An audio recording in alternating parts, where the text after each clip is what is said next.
Julie, it's good to see you. Thank you so much for coming in the studio. Thanks for having me. My pleasure. Have you tried the peasant crackers that you were tweeting about earlier today? Made of real peasants. Made of ground up peasants. They were delicious. Lots of protein, a little bit of weevils and some rotten oats. But yeah, do we want to tell people what we're talking about? This is like a private joke we're having on air. Yes. Here. Well, yeah, I said you tweeted about it. So yes, you tweeted out this picture of I don't know, some brand of Tuscan peasant crackers that I'm sure are, selling for like, what was it? Was it like $8 a bag? About that, yeah. Yeah. And for the Tuscan peasant crackers. For like 2 ounces of Tuscan. Okay, so these are crackers, and they have a bunch of different flavors. This was actually, I think, rosemary Tuscan peasant. So maybe a poor rosemary farmer. I don't know. They had, a poor woman named Rosemary. a poor peasant named Rosemary. They had, sea salt, black pepper, all these different ones. And then they actually had one called, Tuscan peasant. That is some really stupid marketing. So I tweeted food snobbery or food, food, I don't know, food snobbery on aisle 11, because that kind of stuff is just absurd.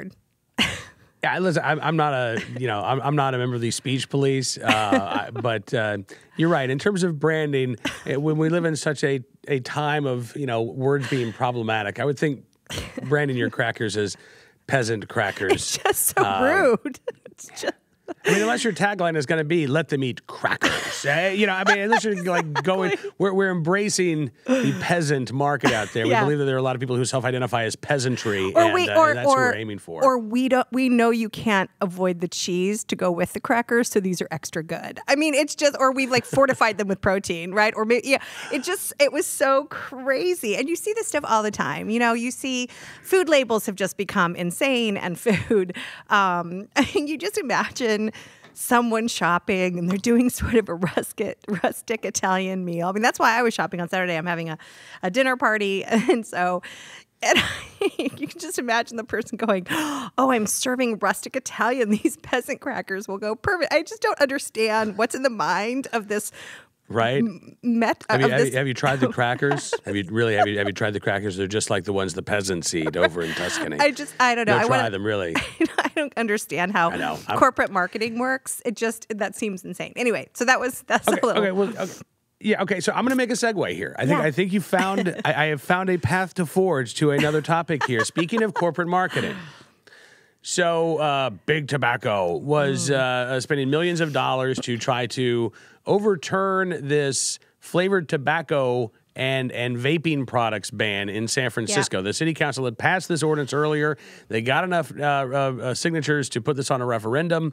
And Julie, 68% of San Franciscans voted to ban menthol cigarettes, voted to ban hookah tobacco, voted to ban flavored juice for your vaporizers. Yeah.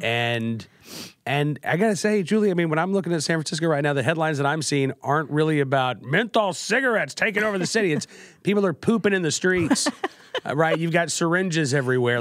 Those are the problems that San Francisco's facing, and this is what they're choosing to tackle. Yeah. And what's so depressing about this, so just to give people a little bit of background here, or some structure here, vaping e-cigarettes or vaping devices are very popular with people because they come in a variety of flavors. Everything from chocolate cake to there's even whiskey flavor, and there actually is tobacco flavor, and there's creme brulee and all sorts of kind of desserty kind of sounding flavors. And one of the reasons they have all these flavors is it helps people who are trying to quit smoking. They might find something that they really like, a flavor that they really like. And so it actually, in their heads, it makes it harder to switch back to cigarettes, which only taste like tobacco.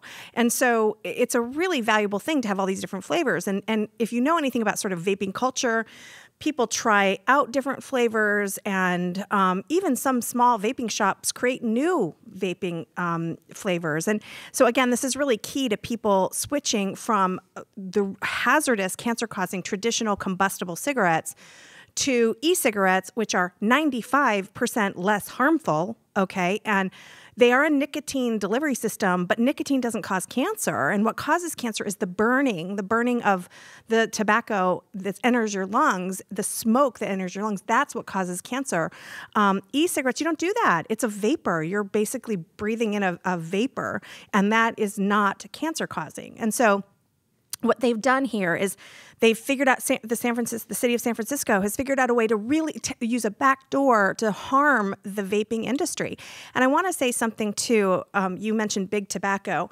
What a lot of people don't realize is that big tobacco, yeah, they have a couple devices, but the vaping industry is largely made up of very small technology companies. I mean, Juul is a small startup. It's a small sort of tech startup. These two guys developed this very sleek, small vaping device. And so this isn't big tobacco versus, the health industry. These are actually very small businesses. And what's even sadder is that the vape shops, this is going to kill the vaping industry in San Francisco. They're going to have to, it's just totally going to kill them. And these are very small businesses. Many of them are women-owned. So it's very sad. But more importantly, again, you are going to force people to pick up a bad habit again. They're going to stop, or they're going to have to travel really far. I mean, think about the people who live at or under the poverty line who can't travel, 50 miles outside the city to get their favorite flavor. So this is a really sad, very disappointing development in San Francisco. It is. Now, listen, don't say you like I caused this, because you've got a piece of the Washington Examiner saying that really, I mean, and I, jokingly referred to big tobacco, but on the other side, you've got big Bloomberg. Oh, I know. Right? Yeah. I mean, Michael Bloomberg is pushing these sorts of bans, and I assume that he was spending millions of dollars in San Francisco to get this ban approved by the city council in the first place. Absolutely. Most of the big anti-vaping and anti-tobacco companies nonprofits, activist organizations are funded by Bloomberg. He puts a tremendous millions and millions and millions of dollars. And when I say he puts millions and millions of dollars into these organizations exist to spread misinformation about the vaping industry, about e-cigarettes. They constantly, they will not in any way admit that, every reputable scientist who's looked at e-cigarettes agrees that these things are far safer. Now, not everything is risk-free. And there's a whole separate issue of our kids, you've heard of the word juuling. Are they experimenting with e-cigarettes? Nobody wants kids to do that. But the bottom line is there are adults, that 38 million adults in the United States who are current smokers, and 70% of which want to quit. And when the only things in the marketplace are patches and gum, which largely don't work very well for people, when there was this other thing called vaping, which mimics the sort of activity of smoking, there's a lot of reasons people smoke, particularly women. A lot of women smoke not just for the nicotine, they smoke for other reasons, the habit, they like smoking. And so it's a social thing. And so if we can have a third product out there that helps people quit, I don't understand the public health's industry's anger and then Michael Bloomberg's funding of groups that spread misinformation about the industry. So it's very frustrating.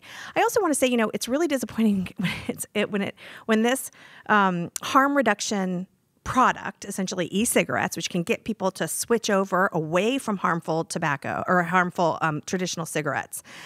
When you see a ban coming from the city of San Francisco that has a rich history in what we call harm reduction, right? So, they're the ones who were, they have methadone. They were sort of a leading city for methadone. They're going to have safe injection sites opening up. They have safe injection sites. They do needle exchanges. There were condom distribution way before any of that. I mean, you have this city that prides itself on harm reduction measures, and then here you have a vaping industry, which is another harm reduction from traditional cigarettes, and they not only reject it, they have killed the industry.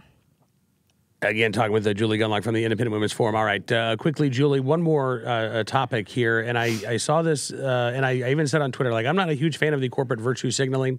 I don't need my companies to get political, but But this one got me right in the soft spot. Country Time Lemonade tweeting out earlier today that for every retweet their tweet got, they would donate up to $500,000 to pay the fines for any kid who gets shut down with their lemonade stand out on their front yard or wherever in their neighborhood this summer. And I love this. Yeah. I think this is fantastic because it also highlights, I mean, this is a less government a form of corporate virtue signaling here. This is pointing out the overreaching bureaucracy that's shutting down kids on their front yard selling lemonade. I love this. Yeah, so that is really astonishing. I've seen the shutting down kids' lemonade stands for years. I've been writing about this for a decade. And this is basically what happens is some concerned citizen or, a city council member or someone sees a kid charging someone for lemonade, and they call the police. The police show up, and they say, you don't have a permit to serve beverages. Now, it's interesting because you've seen some city councils actually have to pass sort of statutes that say, 25 cents cups of lemonade are perfectly fine. I mean, the idea that actually has to happen and that common sense doesn't prevail. But yes, just last week, a kid had a lemonade stand and the police showed up and said, you don't have a permit. And he was crying and the mother tweeted it and it became a news story and went viral. And again, so many questions from these types of things. Like, do the police not have, can they make a decision? Like maybe to say, I'm sorry, we're not going to actually shut this lemonade stand down. So the lack of common sense, first of all, the cruelty of actually calling the police on this, 10-year-old, I think he was younger than that, little boy is insane. But all along you see this sort of lack of compassion and common sense. And then again, you see the reaction to that, which is city councils passing pro lemonade. But I love what Country Time is doing. I think that's great. I agree with you. I don't like it when they get involved in this kind of stuff, but that was a good call on Country Time's part, and I think we should all retweet it. Absolutely, Julie Gunlock from the Independent Women's Forum. As always, thank you so much. Good seeing you today. Thanks for having me.